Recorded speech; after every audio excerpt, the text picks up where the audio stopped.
Welcome to today's episode. Have you ever had the feeling where something just isn't right with your skin, your breath, or just overall, despite doing everything you think you should be doing?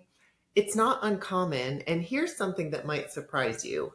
Many of these everyday issues are actually tied to what's going on in your gut. That's right. Our digestive system has a far bigger impact on our health than we often realize. Imbalances in the gut can trigger a range of problems from pesky skin issues and bad breath or frequent colds to unexplained weight changes. In today's episode, we're going to dive into the 10 signs that your gut might be out of whack, signs that often go unnoticed but could be the root of those persistent problems you've been dealing with. I'll also share some real life stories from clients who've seen amazing transformation by focusing on their gut health. And I'll be sharing with you some practical tips as well on how to start addressing these issues. So whether you're struggling with skin flare-ups, battling bad breath, or just looking to boost your immune system, understanding the connection between your gut and these symptoms can lead to more effective and lasting solutions. And if you're eager to get started on improving your gut health, I do have a special gift for you today. It is my Healthy Gut Restoration Guide, where I share with you the 5 essential steps that will help you kickstart your journey to better gut health with very actionable advice that you can start using right away. And that link is in the show notes. So let's start talking about the 10 health issues that can surprisingly be linked to or originating in your gut. Number 1 is skin issues. If you've been struggling with anything from acne to eczema or rosacea, you might be focusing on topical treatments. But have you ever considered that the real issue might be happening inside of your gut? There's actually a strong link between gut health and skin issues. Research suggests that when your gut flora is out of balance, or if there's inflammation in your gut, it can manifest in various skin problems. For example, acne might be connected to inflammation and hormonal changes that are influenced by your gut, whereas eczema and rosacea, on the other hand, are often tied to food sensitivities and leaky gut syndrome. I've definitely seen this firsthand in my practice. I recall a client named Mary, and Mary had been struggling with really stubborn cystic acne for years. And she told me that she and her parents prayed about it for many years. And no matter what treatment she tried every skincare product. She'd visited various specialists. She definitely had at least one dermatologist, and she had been to estheticians, and nothing was working. So we decided to look at her food sensitivities, and let me tell you, the results were so eye-opening for both of us. Mary found out that the foods she'd never suspected, because you think about foods like maybe gluten or dairy, but we did mediator release testing, which is blood testing that measures your food sensitivities, your inflammatory responses to food in a really nice, accurate way. And Mary found that the foods were things she would have never suspected. Her triggers were actually coffee. Oh, how sad is that? Vanilla, almonds, cucumber, mushrooms. Oh, and by the way, cucumber. She was like, Alyssa, cucumber? There's nothing in it. It's just water. Actually, everything has a molecular structure that your immune system could potentially react to. Also, speaking of that, watermelon was one of her triggers, and raspberries.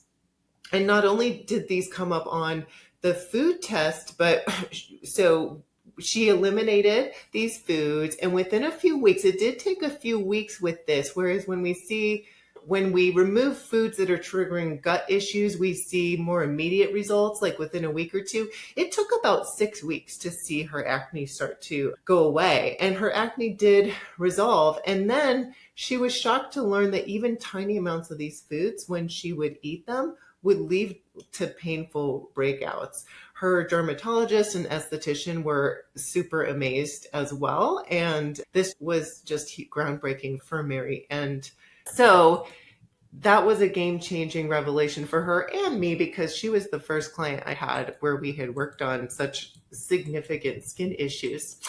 Number two is bad breath. So let's talk about bad breath or halitosis. You might think it's just about not brushing your teeth enough, but bad breath can actually be a sign of something going on in your gut.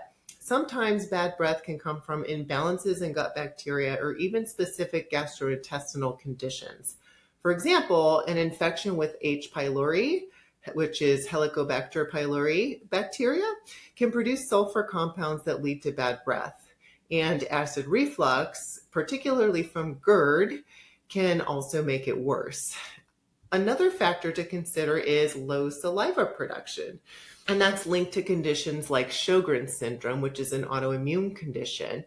When we have low saliva production, bad breath can start in the mouth because saliva has antibacterial effects. So it allows then bacteria to proliferate in the mouth. And then additionally, issues like poor oral hygiene or tooth and gum infections or an imbalanced oral microbiome.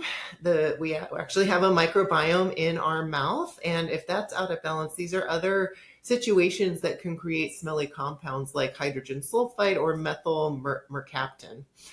I had a patient who came to me with persistent bad breath, even though she was super diligent about her oral hygiene. And after a closer look, we found that she had low stomach acid. She noticed undigested food particles in her stool. She had belching. She had some other signs of low stomach acid that were resolved when we supported her stomach acid production. I believe we used digestive bitters and we focused on the gut-brain connection to help stimulate her own gastric acid production. And she also had an imbalance in her oral microbiome, which specifically she had SIBO, small intestinal bacterial overgrowth. And when you have that, it produces smelly compounds that can end up in your breath. So to tackle her bad breath, we looked at the root cause. We went well beyond. Now, we did implement a bacterial balancing toothpaste and mouthwash actually to help rebalance her oral microbiome, but we also looked at rebalancing the SIBO, fixing what was going on in your gut, and so that we were addressing the root cause. And so that not only got rid of her bad breath, but also kept it from coming back. And it really is a great example of how important it is to address the root cause rather than just masking symptoms. Number three is frequent colds and infections. If you're finding yourself catching colds and infections more often than usual, it might be a sign that your immune system isn't functioning at its best. And a lot of this can be tracked back to your gut health. Your gut actually houses about 70% of your immune system.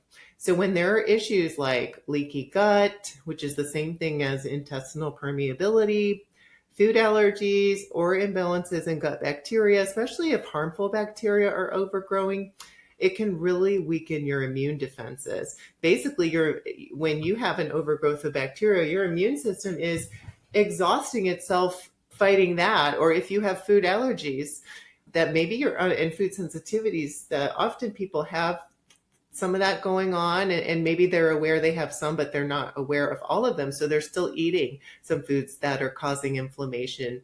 And so that's just wasting your immune system's resources fighting a food. Or if you have lots of environmental allergies and your immune system's fighting ragweed or something like that. So an overworked immune system bogged down by these sorts of issues has fewer resources to fend off new threats. So I had a client who came to me. She didn't come to me to strengthen her immune system. She came to me because she was having IBS issues.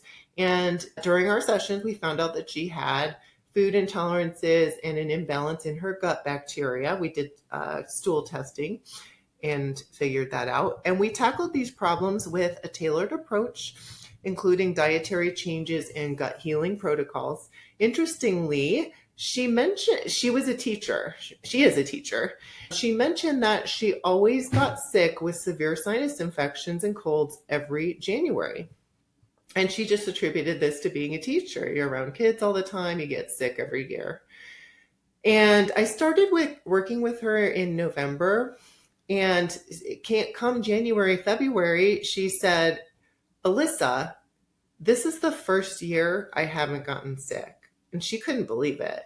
It was the first time ever since she had become a teacher that she had not gotten really sick in January. So by rebalancing her gut bacteria and eliminating foods she was intolerant to, she also had food sensitivities that we eliminated. We were able to free up her immune resources and really boost her immune system. And we weren't even trying to do that. It was just a nice, wonderful side benefit. Number 4 is food intolerances.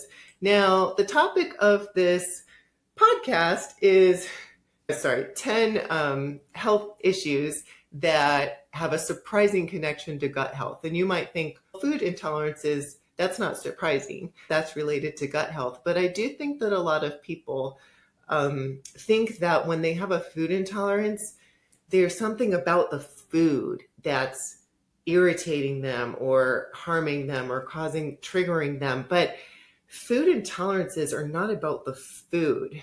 The food intolerances are about what's going on in your body. When your gut is inflamed or the lining is damaged, it can be a struggle to break down certain foods, leading to intolerances. So remember, these are foods that you used to tolerate and now suddenly you're not tolerating them. So it's not the food. Also, it can happen when you have an overgrowth of bacteria, contributing to symptoms like bloating, gas, diarrhea, and stomach pain. So this can happen when there aren't enough beneficial bacteria as well to keep things balanced.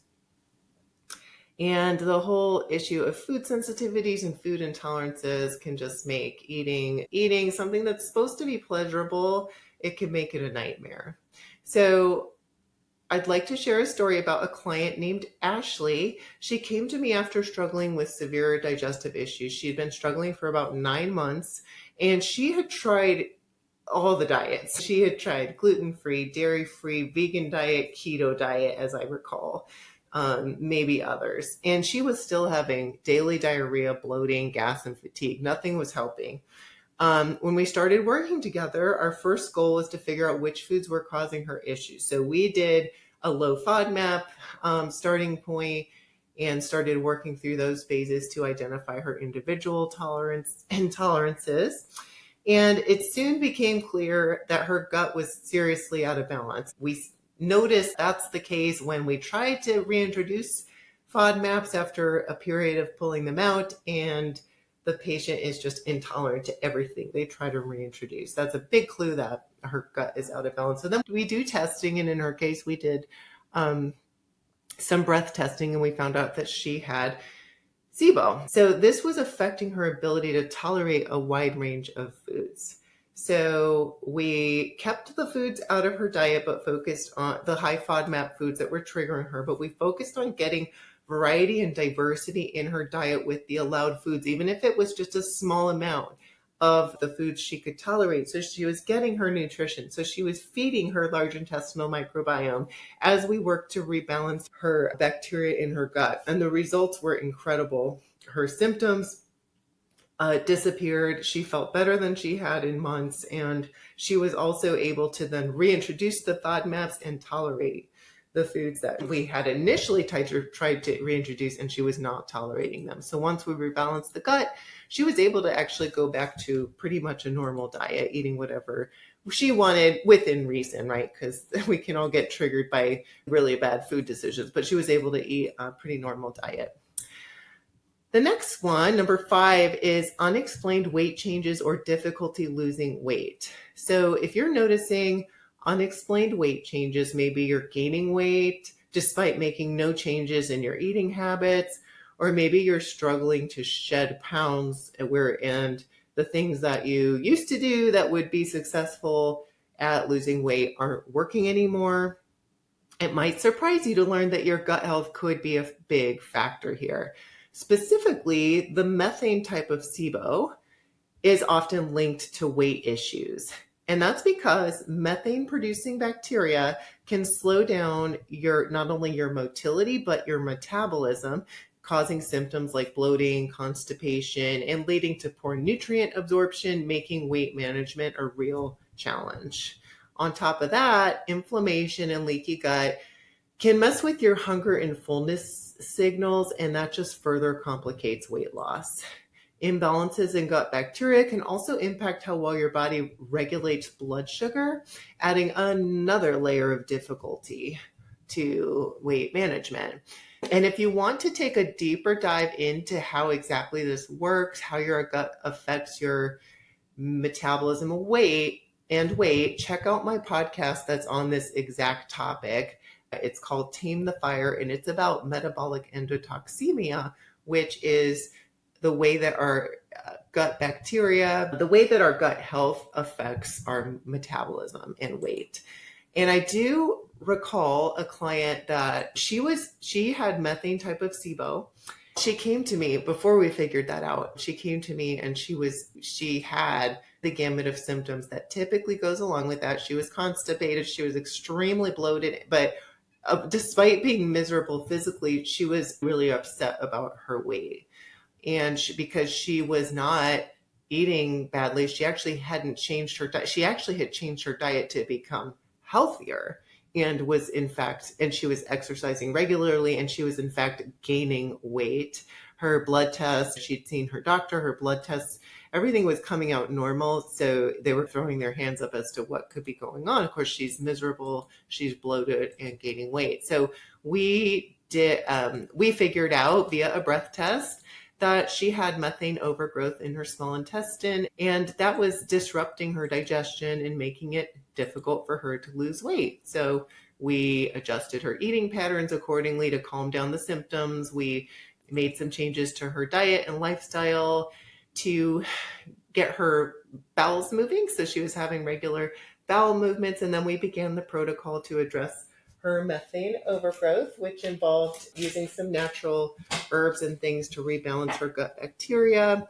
We basically moved through the 5R approach of functional nutrition, which is what I use with many of my gut health clients. So I'm going to put actually the link in the show notes on that because some of you might be curious about that, but that's bigger than our topic today. So the 5 R's of functional nutrition is the approach to, so when I tell these stories and I say, we rebalanced the gut, we healed the gut, we did this, all these great things, we got them back to eating their foods. The 5R approach is how we did that. So I have a whole article I wrote explaining exactly what the 5R approach is, exactly what we do, exactly what it entails, and I'll link to that in the show notes for you. But that's what we did with this client. And then we didn't wait. So to rebalance the gut, it doesn't happen with a snap of the fingers. It takes weeks. So we got to work on that. But in the meantime, we didn't wait. And we made sure we were optimizing her eating patterns, the balance of foods, the timing of foods to support her metabolism as best we can, making sure she's eating enough calories. She's not under eating, but she's also has a calorie deficit, that she's basically combining proteins and carbs so that her insulin levels were stable throughout the day, and that she was eating frequently enough to support her metabolism burning calories. And so we were able to stop the weight gain, she was just like so thrilled. Of course, she wanted to lose weight, but we stopped the weight gain, which she was so relieved because it had been coming up and up and up.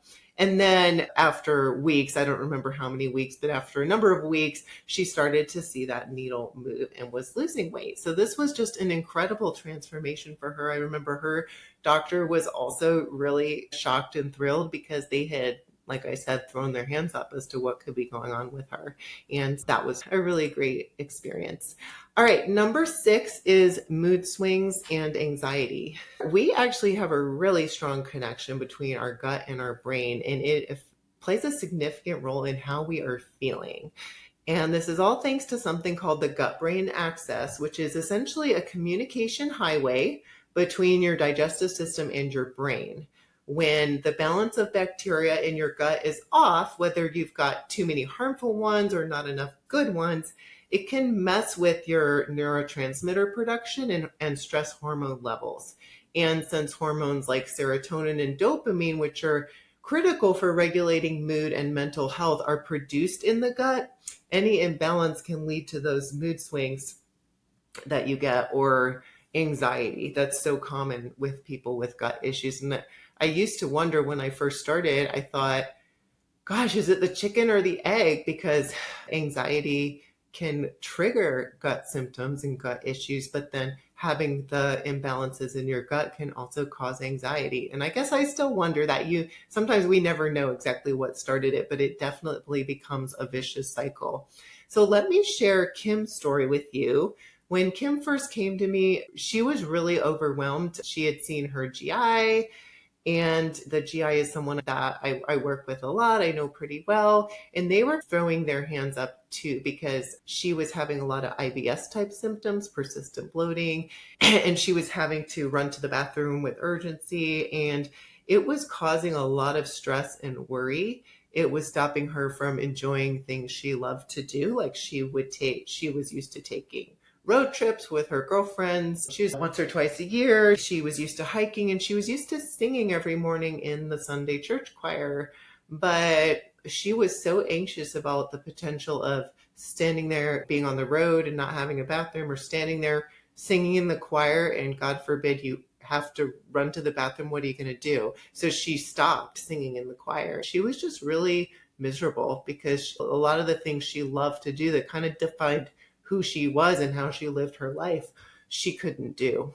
We identified her food triggers. We got really good results when she was able to really get a handle on what her food triggers were and get a handle on her diet. But she was another one where we noticed that she had to be super strict with her diet to maintain those results, which for me, my work with my clients, that's not good enough. I want to get my clients better and get their gut healthy again so that they don't have to follow a prolonged restricted diet long term, because that just sucks. And it's initially people are delighted. You're delighted initially. And I went through this personally with my acid reflux journey.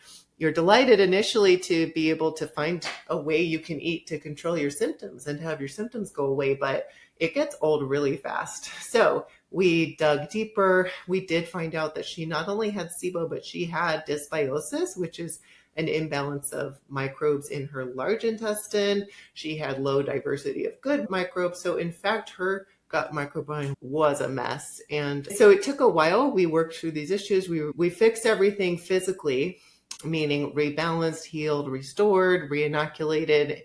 And then we were even able to reintroduce food. She was eating more foods, but her anxiety took a while to get better because that did not disappear overnight. Because when you had embarrassing or awful episodes or these GI issues, poop issues, gas issues, it can really stick with you. I encouraged her to take small steps to give herself the confidence, shorter road trips or shorter hikes.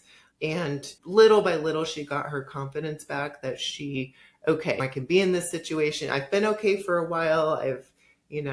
I could be in this situation and not have an issue. And I remember the moment she told me that she was singing in the choir again. So it was really awesome to see her return to her passions without the constant worry of what could go wrong. Number 7 is cravings for sugar. So if you feel like you're constantly reaching for sugary treats, or if you're one of those people that says, I have a sweet tooth, that's just who I am, I have a sweet tooth, that might be partly true. You might love sweets. You might have always loved sweets. But if you feel like your sweet tooth is out of control, if you feel like you cannot control your sweet cravings, I'm here to tell you that could be a problem with your gut. When sugar cravings are relentless, it could be a sign that your gut flora is out of balance. So it could be an overgrowth of yeast. So imbalances of gut bacteria or yeast can show up as bloating or discomfort. They can mess with your blood sugar levels, which in turn fuels even more sugar cravings. So here's what's going on under the hood when you're noticing those sugar cravings. Your gut, if it's out of balance, it disrupts how your body handles sugar, and it leads to those sugar spikes and then drops that make you crave even more sugar. And then, of course, here's the vicious cycle. You eat more sugar, it feeds the bacteria or the yeast, making the imbalance even worse. And on you go. The more you crave, the more sugar you consume, the more you crave. And it's a really tough cycle to break. But the key is to not just fight the cravings. You don't just want to sit there and say, it's about my willpower. And if I eat sugar, then I have no willpower. It's more than that. And it's important to recognize that so that you don't own that and blame yourself so much. I think a lot of people get shamed for these sorts of issues when the problem is physical in many cases. Let me tell you about Lisa, one of my patients who she was struggling with intense sugar cravings, and she just thought she lacked willpower. But we discovered that she had yeast overgrowth that was driving her craving. She did have some other symptoms of yeast. And what was happening was the yeast was feeding on the sugar she ate, making her cravings even worse. So the first thing we actually did was build an eating plan that would stabilize her blood sugar. We did that by introducing some naturally sweet substitutes so she could satisfy her sweet tooth without negative effects. And then we got to work. We also balanced out her eating patterns to make sure we were controlling, supporting good energy levels, good blood sugar control. So at least she had a good foundation and wasn't part of the problem. And then we got to work resolving the yeast issue, rebalancing her gut using the 5R approach, which you can read about following the link in the show notes. Ultimately, her cravings calmed down, disappeared. She couldn't even believe it. She was like, I'm off of sugar. And if some of you, it's just like when, even if you don't have yeast and you get hooked on sugar, and then once you finally get off of it, you stop craving it. So it's always a great feeling when that happens. And we were able to get her to that place, but she just wasn't able to get there before because, and I tell my clients, I'm like, you're craving sugar because the bugs are craving sugar. The yeast or bacteria in your gut are craving sugar. So you're craving sugar. All right. Number 8 is joint pain. If you have joint pain, you might not immediately think of your gut, but there is a significant link there. And here's how it works. When your gut is not functioning properly or is out of balance, like in cases with leaky gut syndrome, or imbalances in gut bacteria, it can lead to inflammation that travels throughout the body. So leaky gut actually means that the gut lining is porous and contents of the gut, which can include microscopic food particles or harmful microbes or toxins, can then travel throughout the body, leading to inflammation that travels to different parts of the body. And that's actually how the skin issues occur, which we mentioned. That was number 1 that we talked about. And this is also how joint pain occurs. So you get inflammation that starts in the gut, perhaps with something like an imbalance in gut bacteria, and then it gets through that leaky gut, the bacteria, and maybe the immune complexes get through that leaky gut and then travel throughout the body. It spreads like a wildfire and affects your joints, causing pain, stiffness, discomfort. So if joint pain has been an issue for you, it would definitely be worth exploring your gut health. And to put it in perspective, let me tell you about my client, Gina. She came to me with severe joint pain in her hands, which was a problem because she worked a desk job where she was typing 9 to 5. And she tried different medications. She'd seen a few different specialists. Her hand pain, arthritis pain, was affecting her sleep, her weight, and her overall motivation. It was clear that we needed a new approach. And what we did was we actually did mediator release testing to help identify her food sensitivities, her inflammatory foods. And then we built a phased, personalized anti-inflammatory eating plan for her based on her own individual sensitivities. And in that way, we were able to calm inflammation within just a few weeks to the point where she was noticing significant improvements. Her joint pain had lessened. She felt more focused and motivated. And so again, we were able to get to the root of her pain versus just masking it with medications. And that was just really transformative for her. And she loved that she was a very kind of naturally focused person. So she didn't like the idea of taking medications, but she would have if one of them would have helped, but they just weren't helping, giving her enough relief. So she was also really pleased that in the end, her solution was natural. She could do it with diet. And we were able to pinpoint just a few foods by the end of the process that she needed to continue avoiding for a while to maintain those results. So if joint pain is an issue for you, consider checking on your gut health. If you're interested in learning more about the food sensitivity mediator release testing, I'm going to put a link about that in the show notes as well. Number 9 is sleep disturbances. So let's talk about sleep disturbances and how your gut might be an unexpected culprit. Your gut actually plays a crucial role in managing sleep because it's involved in producing neurotransmitters and hormones that regulate your sleep and wake cycle. For example, a healthy gut produces serotonin, which is essential for making melatonin, the hormone that helps you fall asleep and stay asleep. When your gut is out of balance, whether it's due to poor gut bacteria, inflammation, or leaky gut syndrome, it can disrupt this process. This imbalance can hinder your body's ability to produce serotonin and melatonin, making it tougher for you to get a restful night's sleep. On top of that, digestive discomfort like bloating or pain can keep you awake or mess with your sleep patterns.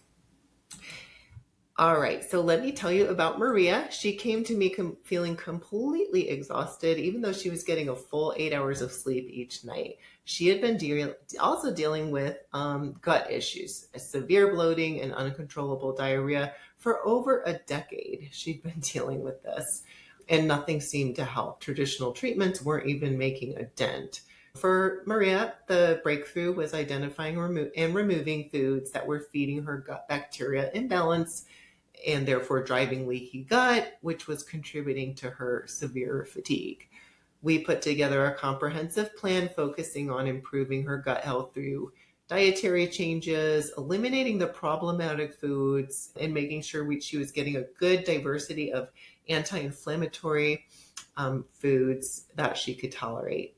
And within just 6 weeks, she experienced a remarkable turnaround in her sleep and her gut health. The bloating and embarrassing diarrhea disappeared, and she started waking up feeling genuinely refreshed and full of energy. She said she told me she was driving one day and she just noticed she felt good and that she had gotten used to just not feeling good.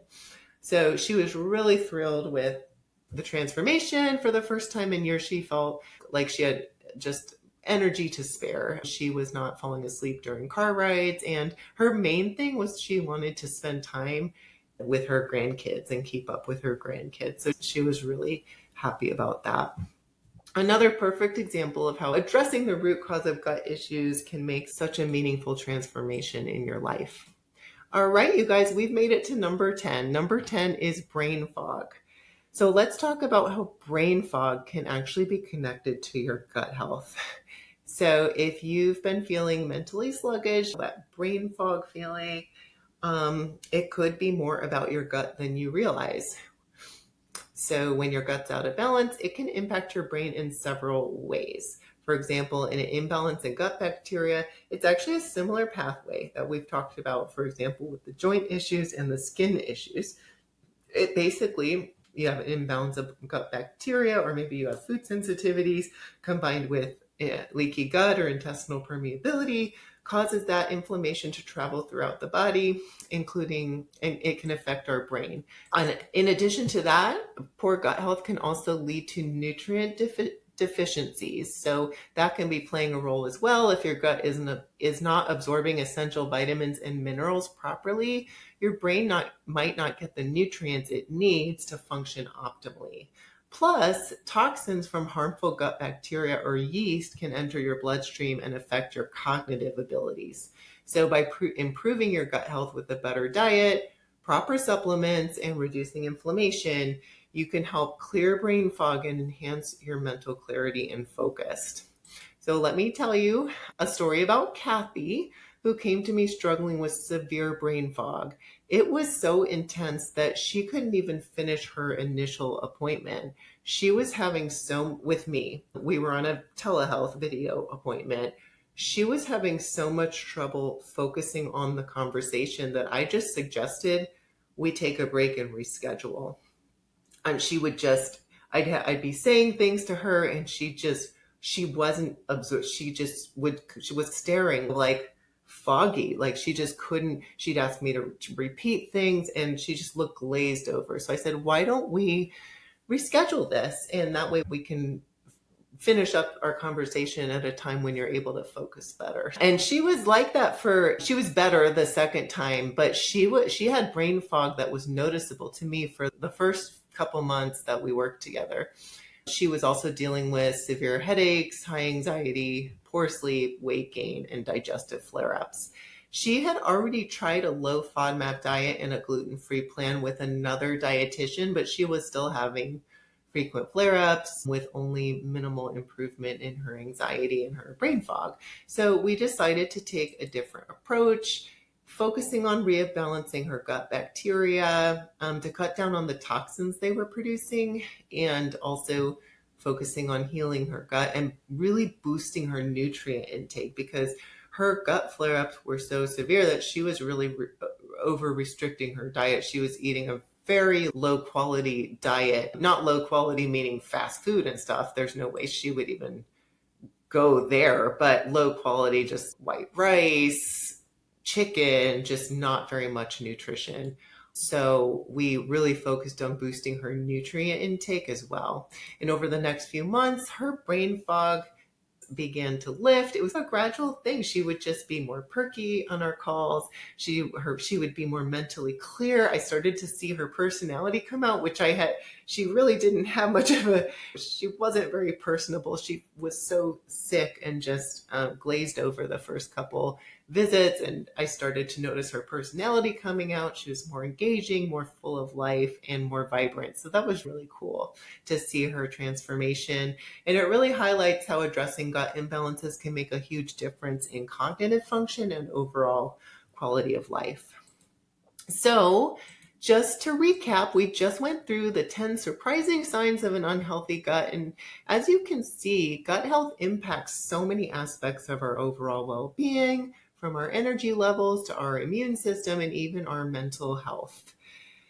But don't worry, if you've identified with any of these signs, it does not mean your gut can't be restored. We do have really great natural solutions to a lot of these issues.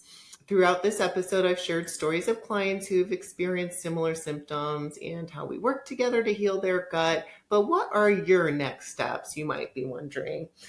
So I do have just the thing to help you get started. It's my Healthy Gut Restoration Guide, 5 Essential Steps for Rapid Results. So this guide gives you simple, effective strategies. It's basically designed so you can hit the ground running and narrow down. There's so many things you hear about and learn about and can focus on. So it's really designed to narrow down the most important things for you to focus on first so that you can start getting results. So that is going to be in the show notes that you can download today to start making positive changes that can benefit not just your gut, but your overall wellness. And if you'd like some more personalized support, you can always schedule a 15-minute call with me and we can chat about how I might be able to help, or I can point you in the direction of whatever solution might be a good fit for you.